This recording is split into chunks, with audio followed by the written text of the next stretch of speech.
Hello mga bash! Good morning, good morning! So ngayon, ang ipapakita ko sa inyo ay yung pinakamatanda. Hindi ko lang sure ha kung ito yung pinakamatanda dito sa Banton. Pero isa sa pinakamatandang bell dito sa bayan ng Banton. Ang bell na ito mga bash ay 223 years old na!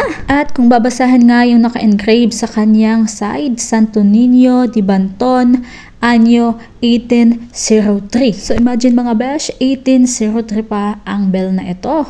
Sa kasalukuyan mga bash, ang bell na ito ay nakalagay sa labas ng simbahan ng San Nicolas Church. So sa mga gustong makita ang bell na ito, pumunta lang kayo doon sa may simbahan. Alam nyo ba bes na napaka-significant ng bell na ito sa history ng bayan ng Banton? Kasi nga mga besh, noong unang panahon, hindi lang ginagamit ang bell na ito tuwing magsisimba.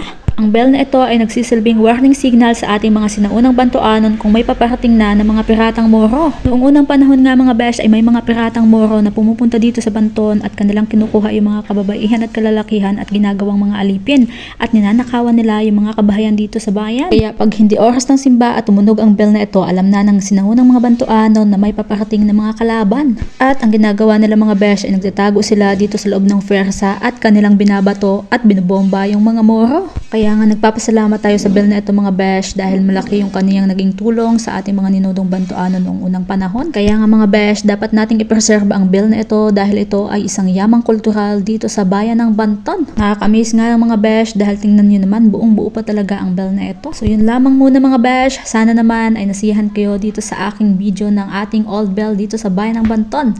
Yun lang, babush!